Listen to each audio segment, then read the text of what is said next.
morning, good afternoon, good evening, and good night. Welcome to the Fly With Us podcast. This podcast is bringing the art of conversation, self-love, self-care, mental health care and protection, life lessons, love lessons, and everything in between. Today, we're going to talk about vision boards and checking in with our goals. I'm Lady Bounce. And I'm Picket Fence. All right, so you got the mindfulness minute for us to kick it all off? Sure do.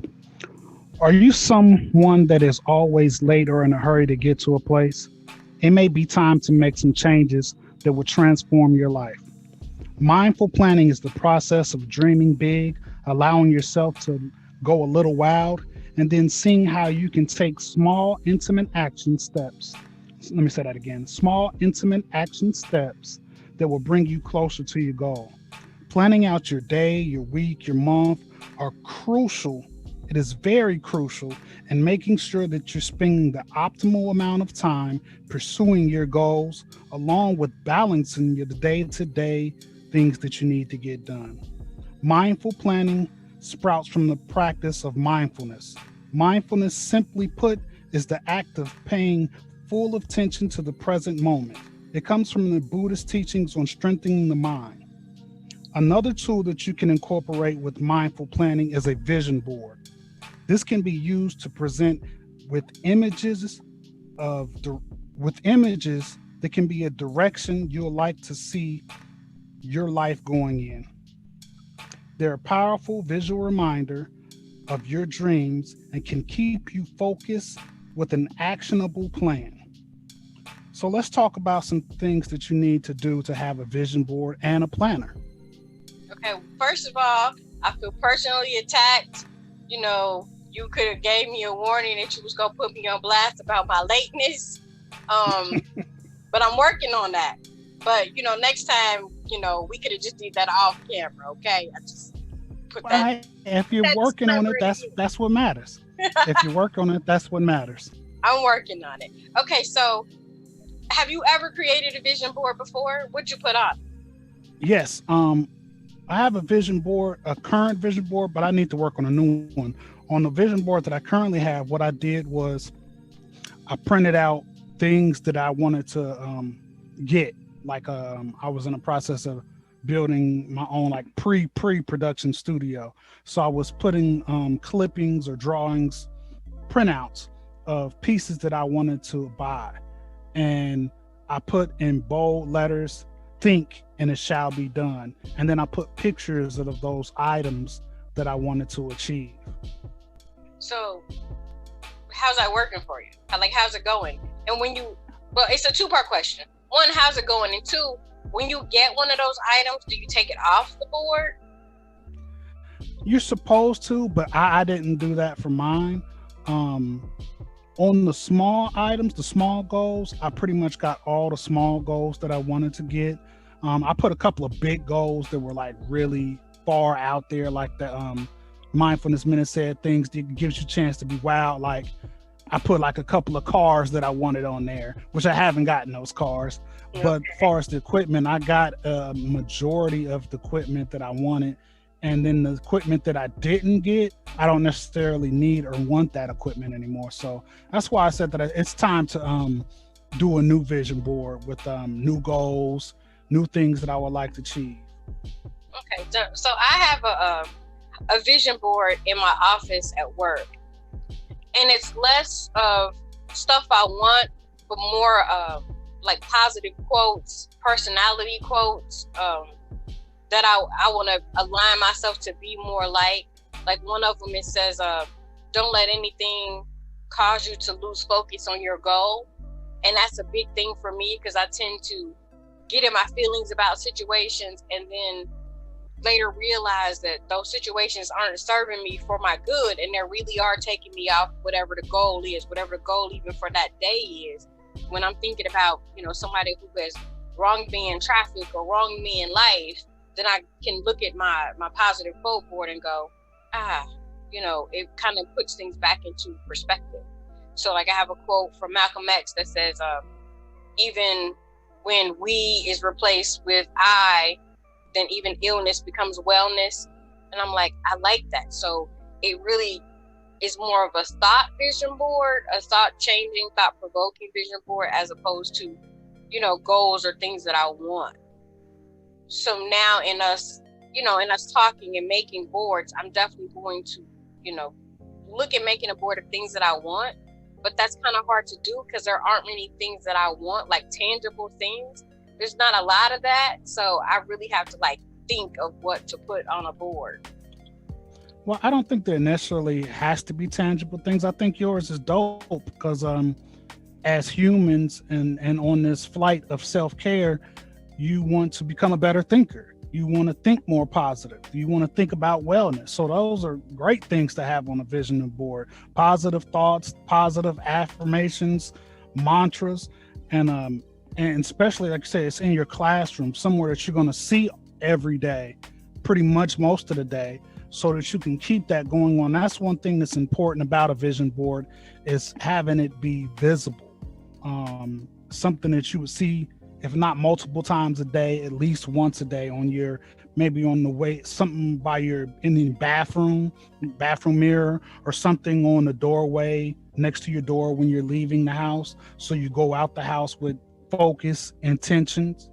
Or maybe, I know no one's put something on the outside of the house, but something's coming and going so that you can always see it. Maybe something on the TV, so that even before you fall into that rabbit hole of Netflix and Hulu, you can look at your goals. And instead of watching an action movie, you might watch a documentary that's going to help you get towards your goal. It's going to give you information to help you get towards your goal. So I think having that in your room is very dope. Very dope. Yeah. So I like that. I guess there are a couple things that I want, they're tangible but not tangible. So career goals or educational goals. So on my new vision board, I'll put those things on there along with the positive quotes. I found this awesome website, and it has a plethora of positive quotes and mindfulness quotes. And then I got books for Christmas, that focus on mindfulness. So I'm definitely gonna put some quotes out of there to put on on my vision board. So with that, we both talked about our own vision boards. Is there a wrong way to do a vision board? I don't think that there's a wrong way, technically a wrong way. I think that you can find a million different ways on the internet of making a vision board and things that you should put on there and ways to do it. You just have to, the main focus of it is to have the imagery of a goal or an accomplishment that you would like to reach, and you want it to be visible, so it can give you imagery of your goal. Because sometimes, which we're going to talk about, planners are real great. Usually notebooks, or most people do them on apps on their phone now. But I think having a small notebook, which I have a small notebook that I use for my planner, which is not more, I would say, an execution book, where I had a small book to fit in my pocket. And what I would do at the end of the day was write down what I did for progress of something that I wanted to do. When I was trying to, get in shape, I would come home at the end of the day and say, hey, I walked 10 laps today. Or, when I was promoting the podcast, I would say, hey, I handed out 50 flyers and hung up 10 posters, but I like to say, I know most people don't carry notebooks anymore. You can put that on your phone. But what I was saying is that, on your phone, you might not open up your notes. Or if you have a notebook, you might not open up your notebook. I think with a vision board, made the right size and put it in a very, very visual spot, something that you're going to see, like I said, the mirror, by your TV, next to your door, leaving the house, something that's going to be like, bam, a slap in the face, a reminder, an image reminder. Yeah, I think placement is everything. They have a saying in real estate where they say location, location, location. So the same goes for, a vision board or, positive quotes. it does have to be something that you can look at in a way to kind of check in, with yourself at even different times of the day. If it's, you put it in a spot where you're going to walk by it often. We had a self-care assignment about a month ago that said post positive affirmations to yourself on your bathroom mirror on a sticky note, and then change them out every week. So every Sunday night or Saturday afternoon when you're sitting bored with nothing to do, write some of those things down. I am beautiful. I am enough. I am perfect.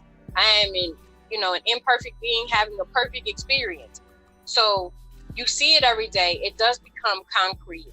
And there is something about writing things down. It is great to have things in your phone, but like you said, you might not even open that app on your phone. But actually writing things down makes it a muscle memory for your brain. And it makes it a visual correlation because you're writing it down, and it makes you more apt to want to achieve it because you've written it down. You can see it. It becomes a concrete thought, both in your mind and in your hand, so to speak. And then one of my favorite self-care assignments that I actually still do every week is on Monday morning. I write down my goals for the whole week, like especially if it's work related. And every time I, crush one of those goals, I cross it off. So there's power even in being able to look and see things crossed off on your list, because it lets you know that you are moving and you are making progress. And then the greatest feeling is at the end of the week when I look and I see all these scratched out lines where I've achieved my goals for the week. I ball it up and throw it away. And that is like a great feeling, because a lot of times it feels like a weight has been lifted off of me because I got all of this stuff accomplished, in a short amount of time. When you figure a work week, it's only 5 days. So to accomplish this much stuff in a short amount of time is really a boost to the ego and to the self-esteem. And it gives you the power to want to keep going, because that feeling, it feeds your brain. It releases those feel-good hormones that you've done something good for yourself that maybe your future self is going to thank you for as you've crushed these goals, whatever those goals may be. It can only be for, the good and the benefit of you for your future, or even the future of your family. So for me, it's just an amazing feeling on Friday when I leave work and I tear off that sheet from Monday and throw it away and start over with a new set of goals for the new week. For me, it's a really, really good feeling. Yeah, I would think so. I would definitely think so. And I think that's a great idea of tearing away, balling up. I've got this done, because I know throughout the day, everyone's like, oh, I didn't get this done. I didn't accomplish this. I wish I could have did this, but being able to check off, I did this, I did this, I did that, I got this done. I may not have gotten everything done, but look how much I did get done, so that you leave yourself with a positive thought that, hey, I didn't get everything done, but look at all that I did get done, especially if it's on your plans. I mean, because there's always going to be something extra, like you pops in your mind, like, oh, I got to run here, I got to do this. But being able to make a check mark on things that you needed to get done, that's always going to feel great. Yeah, I like it. And so we talked before when we did our show about, goal setting, and, your mindfulness minute said to go wild with, what you put on your vision board. Should there be a limit to how wild you go? Should, so like what you put on your vision board, should it be realistic? I think it should be a combination of the both. I think that, and anyone that talks about goal setting, you have short-term goals and you have long-term goals. I don't know how wild a person would get, but like I had those cars on mine. I'm not able to achieve the cars that I wanted yet, but I still want those cars. So I don't think that it's too wild, but I'm able to really grab at those short-term goals. Those are very attainable. I think that you should always set high goals and low goals for yourself. Okay. I think that, I definitely can agree with that, because a lot of times when we think of goal setting, we do think so far, in advance that we forget to think about the right here and the right now. And then sometimes we do the opposite, but we get so focused on the right here and the right now that we forget, you got a future. You got a 5-year, 10-year, 6-year, and even if you did your goals, this is my 2-year goal. As long as it's something that you can achieve, I say go for it. Yeah, definitely go for it. Yeah, I like that. So talking about goals and vision boards and mindfulness, we at our first show for the top of the year, we set some, we talked about goals that we would have to, that we wanted to achieve throughout the year. So how is that going for you with your 3 goals? It's actually going pretty good. I've been making healthier eating choices. I've been avoiding some of my usual go-to guilty pleasures. Even today, as a matter of fact, I really wanted the boneless chicken and macaroni and cheese for lunch. And instead of having that, I opted for a salad and then washed it down with some water. So with this bottle I have now, I'm now on my 3rd bottle of water for the day, which I know is not ideal, but I'm taking baby steps to increase my water. The problem, with getting in more water is that I'm not thirsty. So it's not like I'm drinking juice or pop or something. I'm just not thirsty, so I'm not drinking anything. So really getting this water in me is a struggle because I'm just not thirsty. And the less I talk, the less thirsty I am, So, right. But the getting healthier is, that's working pretty well. I'm in the middle of a self-paced class that I'm taking to get another certification. So I'm moving on that goal. I didn't do any work on it today. I plan to do some work on it tomorrow because it's self-paced, and that's kind of like the hard part. I wish it was almost like you have to log in every day for a certain amount of time because it kind of forced me to do it. But I'm halfway through. I'm on week 3 of a 6-week program. So it's not too bad. I have been happier. I've been focusing on the happy in the situation so as not to, get down and depressed about it. I was able to make it through my dad's birthday, which I thought was going to be a lot harder, than what it ended up being. And after I got these, great things from my mom, it really eased me a whole lot. So that made me happier to be able to make her happy. So being positive, try not to let those negative thoughts linger. I still have them, but not letting them linger has really been beneficial. So they creep up. And then when they creep in, I'm like, okay, you've had your 5 minutes to think about that and be negative and be whatever. Now it's time to move on. How you going to fix it? So what, now what? So you have this issue, now what? What are you going to do about it? How are you going to change your mindset? So far, I'm doing pretty good. How about you? Sweet. I would say I'm doing good so far. Like I said, a couple of my goals were, kind of depending, like studio recording. Still not able to record, but I'm still writing, working on new material, digging for samples that I want to use. So once that I'm able to get in the studio, it's just going to be like a beast in there. Like I said, I want to dump a lot of stuff out this year. So hopefully that will start taking place like next month, as far as the recording part, so that I can just drop a lot of stuff. The book is going pretty good. I'm working on the self-care chapter of the book every day. I've worked on it since we did our show. So I'm trying to decide of how much of the self-care chapter would be. I'm thinking like I might do like 30 days of self-care. So that'll be just a chapter on self-care. But like I said, I've been working on that part of it every day. So that's been going good. And then my 3rd goal, like I said, that's going to be about the consistency of us doing the show, and when I feel like we really, we've been on it, then I'm approach the first party that I was talking about, that I want to approach about having the show be part of the network. And so I'm saying it's going good.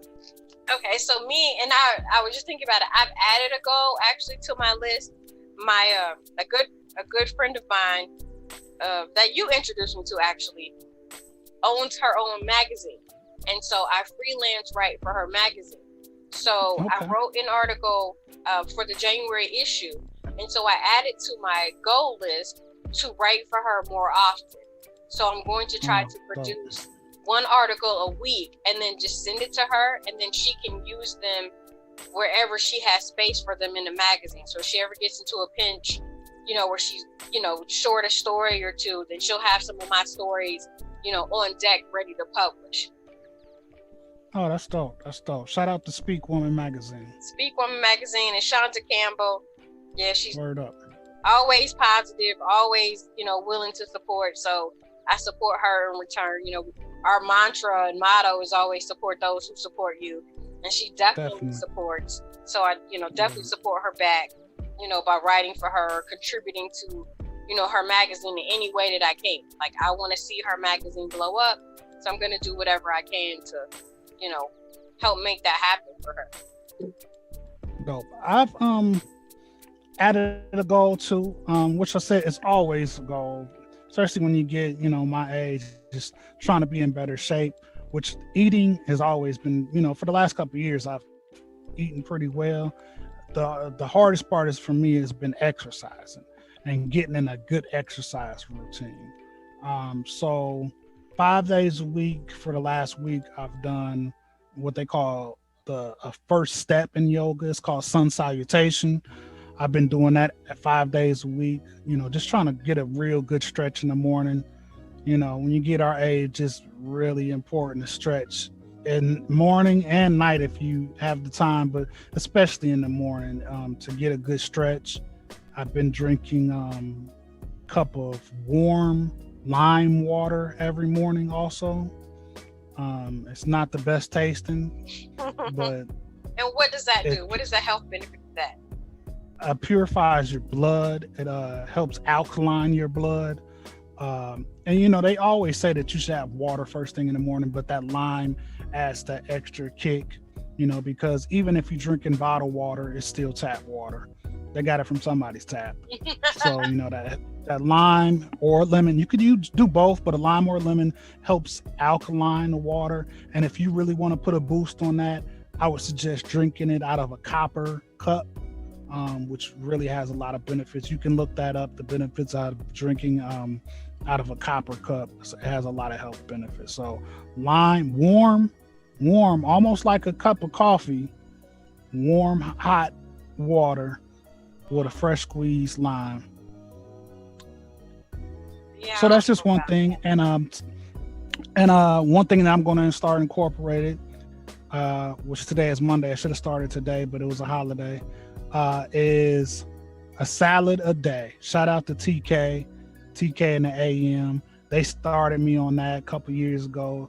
And something that not just during the campaign, we should probably do that every day anyway, is to have a fresh green salad a day. So I'm going to be doing that, to increase even eating better than I am, is make sure I have a salad a day, that warm lime water, and getting in some exercise. So that's going to be the goal that I've added on, is to really, really get on this health and fitness, because that's a part of self-care.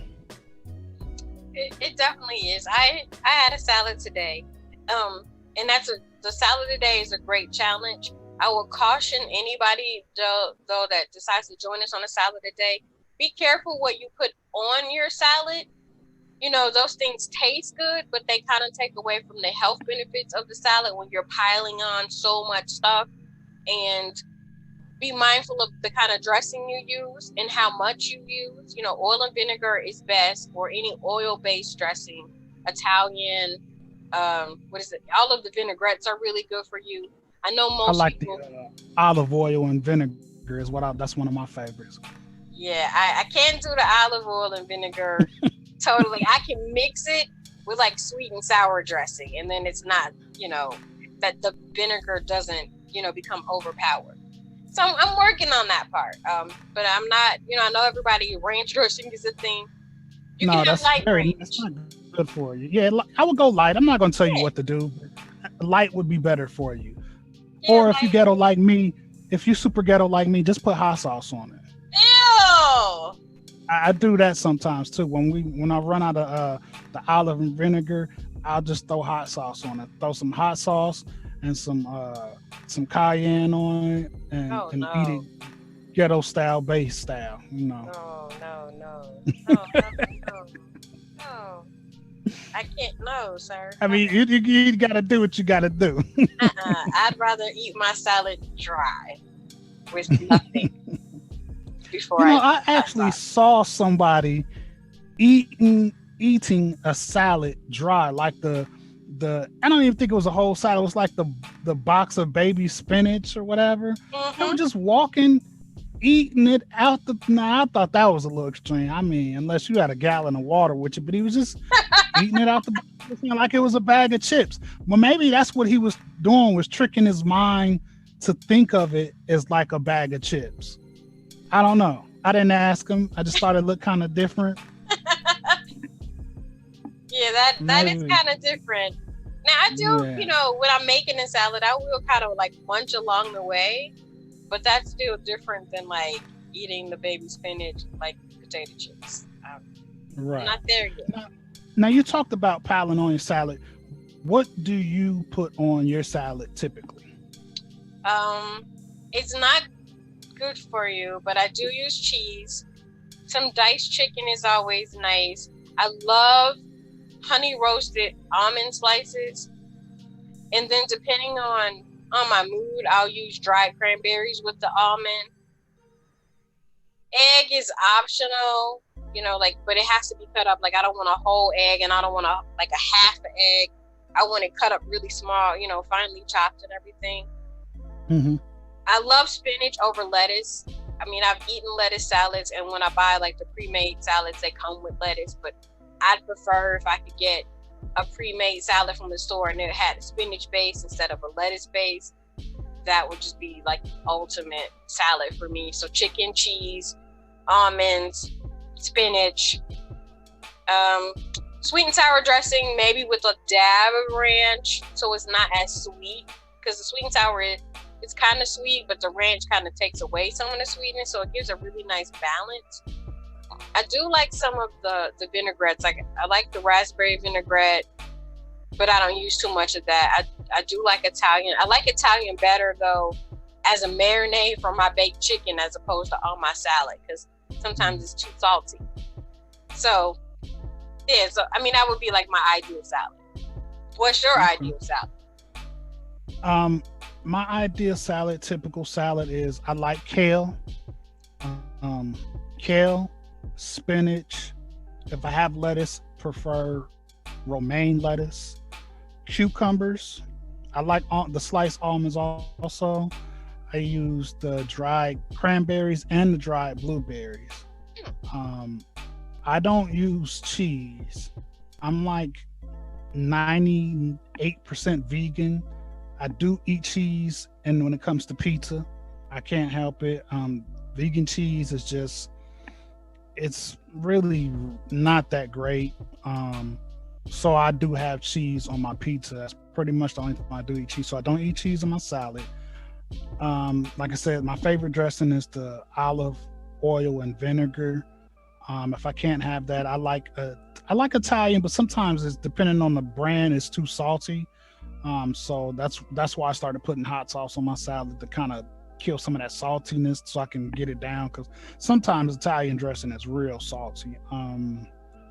The sweet and sour is pretty good because a little bit goes a long way. But yeah, that's pretty much, yeah. So, celery, but I mean, celery is just every once in a while. But celery is also good in a salad, especially because it doesn't have calories. So if you're looking to get more full, I would suggest throwing celery in your salad. I could do celery, and if I could get them cut up really, really small, I could definitely. Yeah, like I could. Oh yeah, tomato. Yeah, I forgot about tomato. I love tomato in my salad. I hate raw tomatoes. I do like salsa, so I'm kind of weird in that way. But if the tomatoes are cut up, diced really small, then I could eat them on my salad. I could do cherry tomatoes, but I have to like wrap them in some spinach with some dressing and hurry up and shove it in my mouth and pretend like I don't know that it's a tomato, because raw tomatoes are just ew. But yeah, I don't think that it's weird that you don't like raw tomatoes and you do like salsa, because that's not the same thing. Salsa tastes different than eating just a raw tomato. It's just like Our daughter always says that, how do I like tomatoes but I don't like ketchup? I hate ketchup. I've never liked ketchup.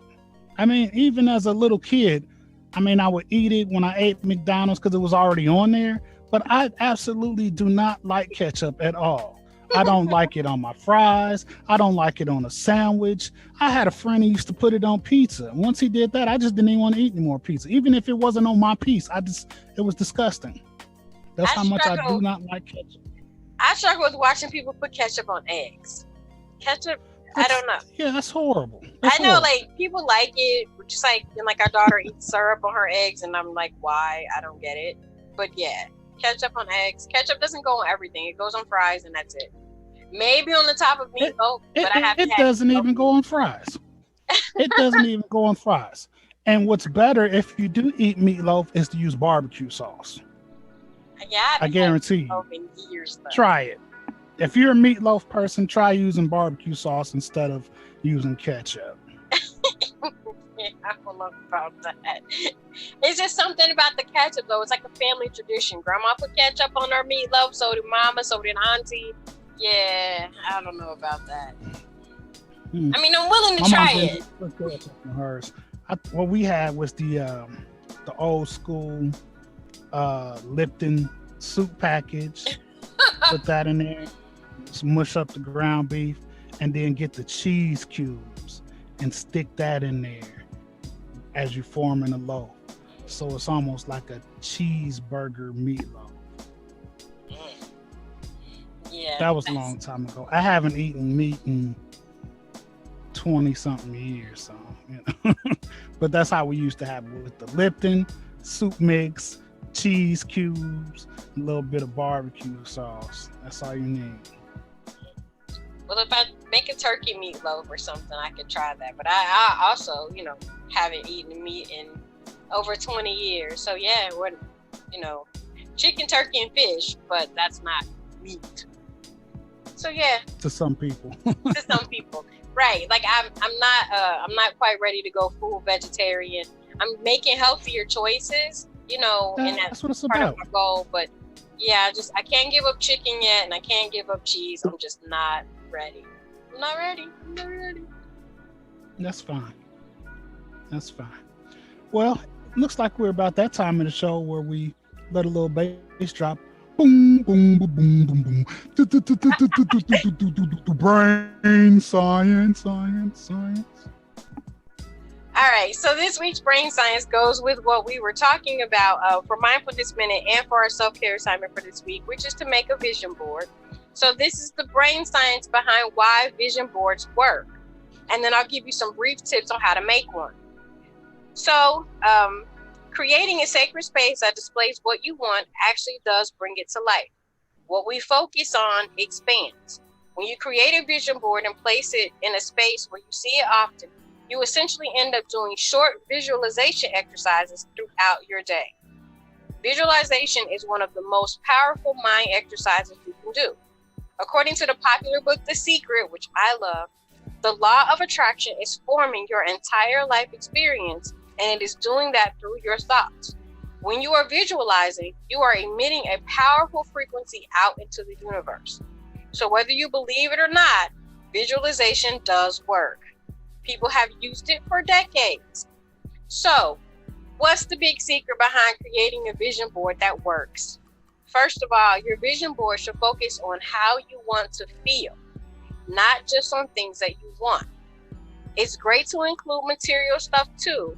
However, the more your board focuses on how you want to feel, the more it will come to life. So here are a few tips for your vision board. The first question that I often get asked a lot is, what should I put on my vision board? Anything that inspires and motivates you. The purpose of your vision board is to bring everything on it to life. So first, think about your goals in the following areas: relationships, career, finances, home, travel, personal growth, including spirituality, social life, education, and health. You don't have to cover each area the exact same. It could be a little of this and a little of that, as long as it is meaningful to you. Should I have a main vision board or a bunch of small ones for different areas of my life? that part is up to you. It can be time consuming to create a different vision board for each aspect of your life. So if you're a person who is short on time, I would suggest making one board that incorporates all those things. Now on your board, you can separate it into categories, or you can kind of place them at random. Me personally, my board is placed at random, and that's because at any given moment, one part may catch my eye versus another part, and there'll be two different things as opposed to being in the same category or area of my life. So the other big question is, how often should I redo my vision board? So this is for you, Pickett. Whenever it feels right. Leave a blank space on your vision board so you can accept new things as they appear in your life, so that you can add them and rearrange your board as you see fit. Every 3 to 4 months, you may want to update your board, or sooner if you accomplish those goals.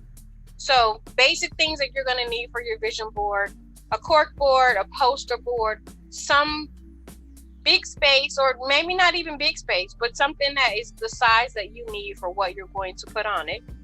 You definitely need scissors, tape, and glue. Markers, if you want to decorate and draw little pictures or squigglies or doodles in between, that's always great. If you hand write some of your goals that you want, that also helps to make them more concrete. You can pull pictures from the internet, from magazines, from different sources to put on your vision board. It's stuff that, the most important thing is stuff that you want to look at every day. So photos, quotes, sayings, images of places that you want to go, even reminders of places that you've been that you really enjoyed that maybe you want to, go back to. The biggest part is time. Give yourself a stress-free hour or two to put your board together. If you are a social butterfly, you can invite your friends over and make a party out of it. Host a vision board party with your friends, with snacks, your favorite drinks, maybe some wine, maybe not wine, whatever you prefer, and have fun. You may even find that sitting with friends to make your vision board, you can bounce ideas off of one another and help each other make your goals more concrete. The goal is to have fun and not be stressed as you create your vision. When you go to actually make your board, set the mood. Turn off the TV, turn on some relaxing music, light a candle or incense, and clear your space. When it comes to actually putting stuff on your board, leave a space between each item, because if it's cluttered, it's going to cloud your mind. It's going to make it more of a burden to look at than it is a help. So if you want some things to overlap, that's fine. But traditionally, you want to give each thing its own space to kind of breathe and be there in its space. So as for choosing what makes the final cut that goes on your board, lay everything out before you start gluing and pinning, so you get an idea of where you want everything to be. The biggest of them all is to have fun and to know that there is no wrong way to do. Word up. Word up. So vision board party. Are you inviting me to your party, or you're coming to my party? You always either way, but you're always invited to my party. Okay. Always invited to my party. Yeah, let's do it, man. We got poster board. We do. Might need to print out some, things, but even if you have to go through a magazine, and cut out magazines. Go to websites and just print them out. If you have a printer, I know a lot of people don't have printers nowadays, but if you do, just print them out. Like I said, go to a magazine, use the newspaper clippings, sales papers, sales catalogs, whatever you need to do to find those images that you would like to have as a focus point. I like it. So we're going to make our vision board. We know the hows, the whys, the whats. We are going to share our vision boards once we complete them so that you can see them, and it may spark an idea for you. Before we go, don't forget to send us your goals for 2021 to be entered into our drawing to win a self-care prize pack. Thank you to everyone so far who has sent in your goals. We have received them, and your name is in the hat. The lucky winner could be you. Word. All right, so you can find us on SoundCloud, on YouTube, all social media platforms and wherever you get your favorite podcast. You can always email us at flywithusla@gmail.com. I'm Lady Bounce. And I am Picket Fence. We out of here. Peace.